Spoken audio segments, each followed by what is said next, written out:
Bob Sansevere here with Pioneer Press reporter Brian Murphy and Pioneer Press deputy sports editor John Pluym. Brian, this is it's rare when I could say that a league did something right, but the NHL got it right with this realignment to put the Wild in with Chicago and Detroit and Dallas and Nashville and Columbus and Winnipeg and St. Louis. It just makes so much sense. No more. They'll be going to the West Coast, but it's not going to be all these late night games on the West Coast to play division opponents. Do you see a downside to this? No, I don't think so. Certainly not in Minnesota. I mean, Detroit might be a little miffed. They wanted to go to the Eastern Conference, but at least they're now in the Conference B that also has all of their Old Norris rivals, and they're all Central Division, Central Time Zone games. No, you're right. I mean, rarely do leagues, especially the NHL, which has stepped in it a lot over the last 10 or 15 years. I think this is sort of them realizing, look, we tried to go the NBA route. We tried to be this global cosmopolitan league, but really we just need to take care of our own base, and this really goes a long way to doing it. And I think even more so than getting the conferences aligned right, they finally acknowledged, they're finally going to be a mechanism in place for every team to play every team. In other words, you won't have to wait 3 years for Sidney Crosby to come to the XL Energy Center or Alex Ovechkin. You're going to play one game on the road and one game at home against all Eastern Division teams, Eastern Conference teams, and I think that was even as important as getting the Wild into the Central Time Zone. Well, the big question, John, is that somehow some entity possessed Gary Bettman. It's not really him. Because he gets a lot of credit for this. The commissioner has, this is something he was pushing. Yeah, it's a great deal for everybody. I mean, for the ones who used to go to Met Center and get to see all these teams play, the Blackhawks, the Wings, the Blues, somebody like me who's in his mid-40s at this point in his life, I remember all those rivalries. The last game I attended at Met Center was against the Blackhawks, the Hawk fans with their paper sacks over their heads. The North Stars beat the Blackhawks 10-2. It was a great game. The great fan rivalry, not only just the teams, but the fans getting on each other. And now there's going to be more of that. It's just going to bring back a lot of what used to be there. And I think, the X right now, they're having problems selling that arena out. And I think this is going to help sell it out going forward. Now, speaking of arenas and stadiums, the Vikings, state of the Vikings, seems to be a little bit of tension developing between the sports facilities and the Vikings over this clause in the lease that, if the roof comes down, you owe another year, which, frankly, is a bit absurd. Well, I mean, if you read it on its face, it sounds like it, but there's probably a piece of fruit in there for anybody in a 64-page lease to try to make a legal case. I think what the commission's doing is they're really trying to cover themselves and making sure that they're doing their due diligence to make sure that, we're going to do everything we can to keep the Vikings in town. We know that if they do get a stadium deal, they're going to have to play in the Metrodome anyway for the next 3 years. I think what the Vikings are saying is, look, we've been saying all along, we vetted this all along. February 1, 2012, we've known for 10 years is when our lease expires. Now, if you're going to tell us that the roof came down on your watch and you were responsible for the maintenance, and you're going to force us to play here another year, not only do we think that's absurd, but it's also distracting from the real issue at hand, which is we need to resolve the stadium issue. Do not get distracted by this. Well, John, it appears that this thing, when that contract was drafted, it was one-sided, certainly for that clause, for the Facilities Commission. Isn't it akin to someone who lives in an apartment, the ceiling caves in, you're out for a month, and you're still held accountable for that month? Yeah, I mean, it's shocking that they want to hold the Vikings responsible for a snow system that didn't, melt the snow off the roof. I mean, it's absurd. I can't see anything like that flying in court. And as we had in our story, the person who said, hey, we'll write you a check, why not? $1.6 million, that's a drop in the bucket.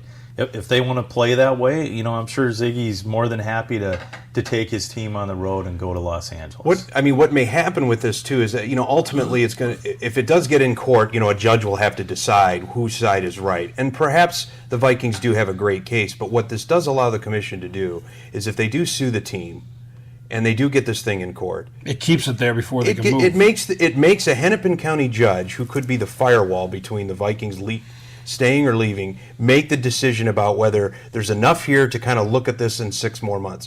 Remember Harry Crump, infamous Harry Crump, who saved the Twins from being contracted because some group sued Major League Baseball to keep that from happening. John Candy played him. In a movie? Yeah, Crump. You know, He did. the bigger thing is A guy named Crump. what do you expect from a Mondale? I mean, it's so typical of a Mondale to do something like this. So, What does that mean? you know, I'm not going to say anything more than I think that. you It's said just- plenty. I think he just threw a grenade in the middle of the room and ran. It's just it's typical. Why would you even bring it up? Why would Ted Mondale even bring it up if he brings it up today in the public forum when they're discussing stadium financing? It's totally ridiculous, and if I was the Vikings, I would be so offended by it. I'd be like, we're here to negotiate a stadium finance plan. We're trying to get this done. Why do you keep bringing this up? Well, he's bringing it up because He's trying to hold them hostage for another year. No, what he's trying to do is like Brian, to put up another little roadblock. I mean, if you know you got Like I said, he's trying to hold them hostage. Well, and there's a little bit of self-preservation involved here, too, because the Stadium Commission basically has one major tenant left in managing the Metrodome. I mean, all indications are that this new stadium is going to be managed by the Vikings. So the Stadium Commission, that's been around for, 30 some odd years, you know, they're going to have roller derby and truck pulls, and that's kind of all they're going to have over Flea at the market Dome. other days. So, you know, maybe it behooves them to sort of make it as difficult as possible for their biggest client to leave. Now, speaking of the biggest client, things not going so well on the field for the client. And the only game, when you look at that schedule, well, Detroit's certainly fallen on tougher times when the Vikings first faced them, but Chicago, without a quarterback, is in that last game could be their shot at the third win. But there were things that you'd have to say, boy, that was an entertaining game. Ponder 381 yards. There were times when it was you had to get excited. There were other times like when he threw the interception late and the interception early for a touchdown. You say there's a lot of learning yet to be done. Their biggest problem, though, going forward for the rest of this year, that is the worst secondary the Vikings have ever had and one of the worst the league's ever seen. And I think Leslie Frazier finally acknowledged as much. I mean, you know, here's a guy that used to play the secondary. I'm sure he's got a soft spot for a lot of these guys. You should still play. But don't forget, this was a franchise that thought they could get to the Super Bowl with Waswa Sirwanga as a cornerback and Robert Tate, a converted wide receiver, as a cornerback back in 01 in the 41 donut game. So none of this stuff surprises a Vikings fan such as myself over the past 38 years that they would throw the dredges of college football out on the field, and these guys can't even figure out how to run a basic cover two scheme. Frankly, though, where things went bad for them, the safeties were an issue from the start of the season. The cornerbacks, when you had Antoine Winfield and Chris Cook, who completely muddled everything up with his off-the-field issues, that wasn't a bad set of cornerbacks, and the depth wasn't great there. But if Winfield comes back, he probably has to be a safety or the nickel. But that 3 of the 4 and probably all 4 need to be replaced next year. This all started back in 2009 when they brought in Favre. They paid him all this money. They did the all-in thing.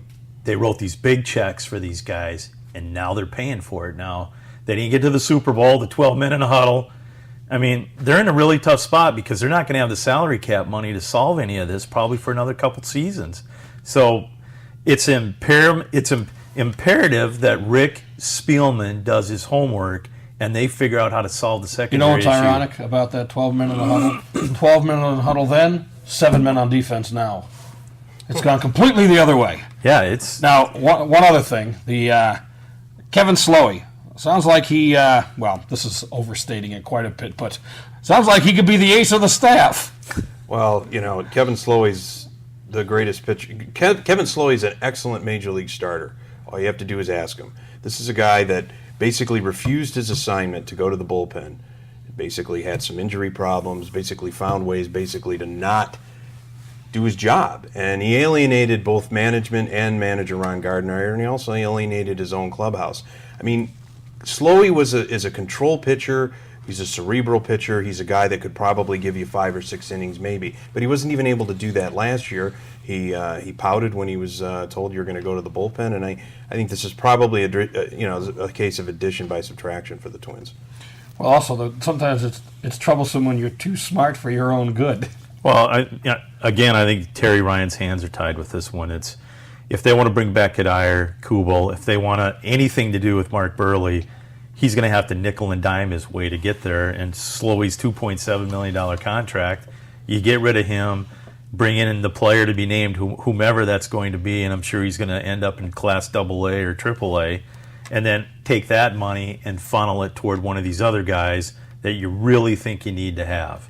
And at this point, of those three, if it was going to be Burley, Kadire, or Kubel, I would say you sign Burley and you let the other two guys go. Well, but if you can you afford him though?